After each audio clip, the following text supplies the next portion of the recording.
Hello, today we're going to look at how to find vertex form of a quadratic. So, pretty easy. Let's look at the formula first. So, we should always go negative b over 2a. Okay? This is going to find us the x-coordinate of our vertex, right?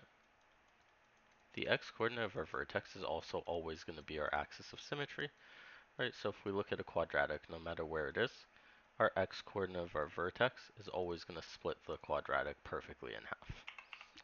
Right, and we can always find this x-coordinate by doing negative b over 2a.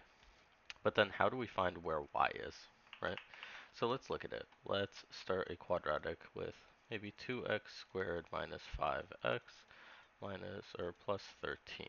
Okay, so in this case we know a is equal to 2, b is equal to negative 5, and c is equal to 13. Alright, now we can easily put it into our formula where x is negative b over 2a. Therefore, we know x is negative 5 divided by 2 times a. A is 2, so 2 times 2, right? Negative times negative gives us positive 5 up here, and then 4 on the bottom because 2 times 2. So we know the x-coordinate of our vertex is 5 over 4. Alright? Now that we have this, we can just substitute this back into our equation, which was 2x squared plus 5x plus 13. And we can go in here and just duplicate this. We'll bring it right back down. Okay. So y is equal to this. So let's find the y coordinate by just subbing this in. So instead of x, we put 5 over 4 squared minus 5 times 5 over 4 plus 13.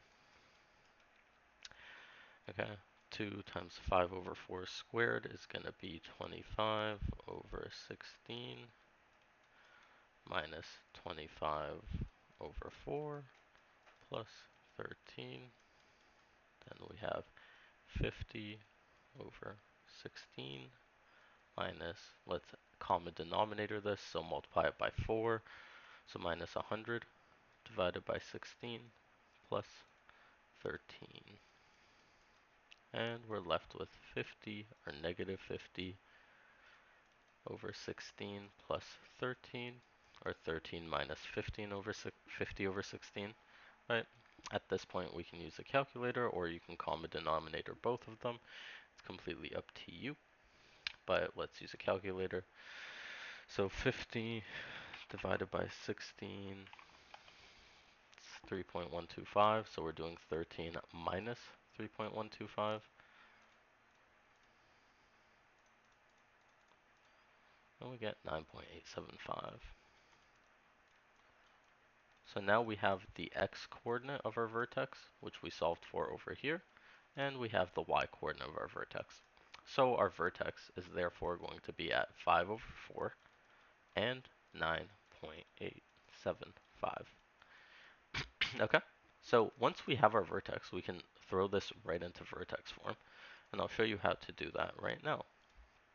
So again, let's duplicate this, and let's look at what vertex form's form is, right? So we have y equals a x minus h squared plus k.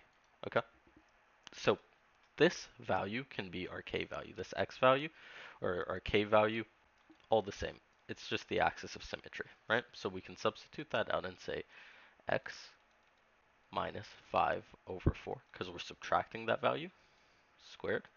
And then our k value is the y coordinate we just solved for, which is 9.875.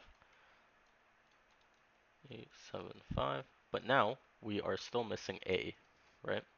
So our a value remains unchanged from the equation where we said a is 2, b is negative 5, and c is 13.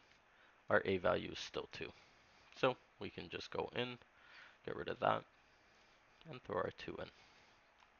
And now we have our equation in vertex form. And this is really helpful because we can look at the negative value in here, right? Flip it around. So negative 5 over 4, we know our vertex is going to be at 5 over 4 and 9.875.